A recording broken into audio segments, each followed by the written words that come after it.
Good evening. This is The Lion, the Witch and the Wardrobe. Chapter 3, Edmund and the Wardrobe. Lucy ran out of the empty room into the passage and found the other three. "It's all right," she repeated.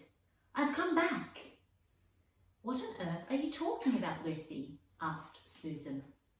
"Why," said Lucy in amazement, "haven't you all been wondering where I was?" "So you've been hiding, have you?" said Peter. "Poor old Lou, hiding and nobody noticed. You'll have to hide a little longer than that if you want people to start looking for you." "But I've been away for hours and hours," said Lucy. The others all stared at one another. "Batty," said Edmund, tapping his head. "Quite batty." "What do you mean, Lou?" asked Peter. "What I said," answered Lucy. "It was just after breakfast when I went into the wardrobe and have been away for hours and hours and had tea and all sorts of things have happened." "Don't be silly, Lucy," said Susan. "We've only just come out of that room a moment ago and you were there then." "She's not being silly at all," said Peter. "She's just making up a story for fun. Aren't you, Lou? And why shouldn't she?" "No, Peter, I'm not," she said. It's a magic wardrobe. There's a wood inside it, and it's snowing, and there's a faun and a witch, and it's called Narnia. Come and see." The others did not know what to think, but Lucy was so excited that they all went back in with her to the room. She rushed ahead of them, flung open the door of the wardrobe and cried, "Now, go in and see for yourselves." "Why, you goose," said Susan, putting her head inside and pulling the fur coats apart. "It's just an ordinary wardrobe. Look, there's the back of it." Then everyone looked in and pulled the coats apart, and they all saw, Lucy herself saw, a perfectly ordinary wardrobe. There was no wood and no snow, only the back of the wardrobe with hooks on it. Peter went in and rapped his knuckles on the back to make sure it was solid. "A jolly good hoax, Lou," he said as he came out again. "You have really taken us in, I must admit. We half believed you." "But it wasn't a hoax at all," said Lucy. "Really and truly. It was all different a moment ago. Honestly, it was, I promise." "Come, Lou," said Peter. "That's going a bit far. You've had your joke. Hadn't you better drop it by now?" Lucy grew very red in the face and tried to say something, though she hardly knew what she was trying to say, and burst into tears. For the next few days she was very miserable. She could have made it up with the others quite easily at any moment if she could have brought herself to say that the whole thing was only a story made up for fun. But Lucy was a very truthful girl, and she knew that she was really right, and she could not bring herself to say this. The others who thought she was telling a lie, and a silly lie too, made her very unhappy. The two elder ones did this without meaning to do it, but Edmund could be spiteful, and on this occasion he was spiteful. He sneered and jeered at Lucy and kept on asking her if she'd found any other new countries in other cupboards all over the house. What made it worse was that these days ought to have been delightful. The weather was fine and they were out of doors from morning to night, bathing, fishing, climbing trees and lying in the heather. But Lucy could not properly enjoy any of it, and so things went on until the next wet day. That day, when it came to the afternoon and there was still no sign of a break in the weather, they decided to play hide and seek. Susan was it, and as soon as the others scattered to hide, Lucy went to the room where the wardrobe was. She did not mean to hide in the wardrobe because she knew that they would only set the others talking again about the whole wretched business.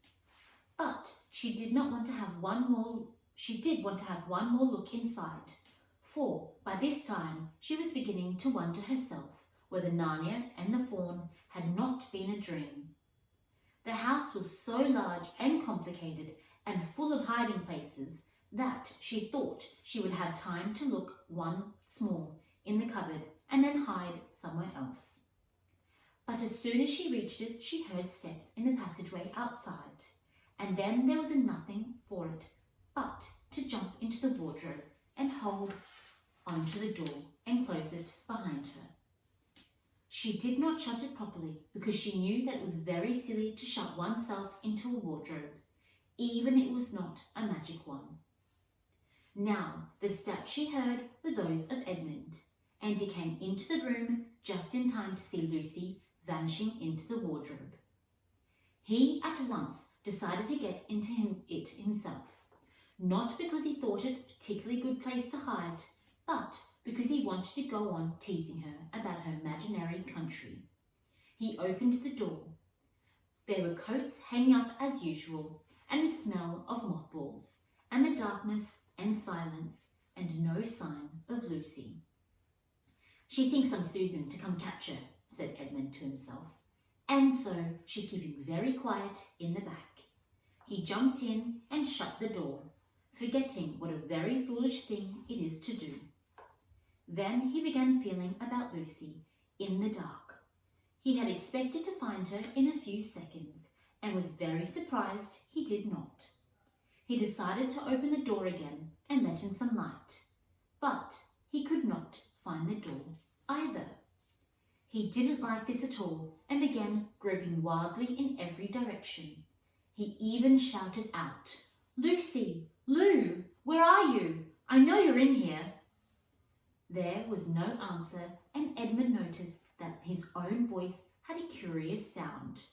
Not the sound you expect in a cupboard, but a kind of open-air sound. He also noticed that he was unexpectedly cold, and then he saw a light. "Thank goodness," said Edmund. "The door must have swung open on its own accord." He forgot all about Lucy and went towards the light, which he thought was the open door of the wardrobe. But instead of finding himself stepping out into the spare room, he found himself stepping out from the shadow of some thick, dark fir trees into an open place in the middle of a wood. There was a crisp, dark snow under his feet and more snow lying on the branches of the tree. Overhead there was a pale blue sky, and sort of the sky sees a fine winter day in the morning. Straight ahead of him he saw between the tree trunks the sun, just rising, very red and clear. Everything was perfectly still, as if he were the only living creature in the country. There was not even a robin or a squirrel among the trees, and the wood stretched as far as he could see in every direction. He shivered. He now remembered that he had been looking for Lucy, and also how unpleasant he had been to her about her imaginary country, which now turned out to have not been imaginary at all. He thought that she must be somewhere quite close, and so he shouted, "Lucy! Lucy! I'm here! Edmund!" There was no answer.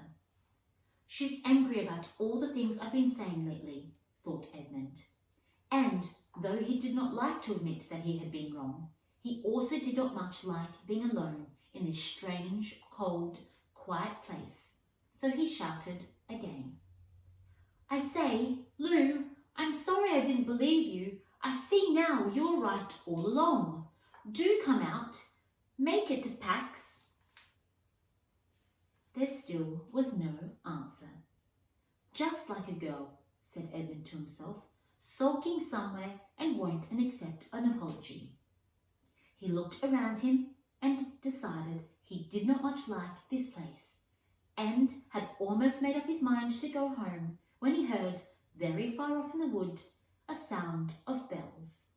He listened, and the sound came nearer and nearer, and at last there swept in sight a sledge drawn by 2 reindeer.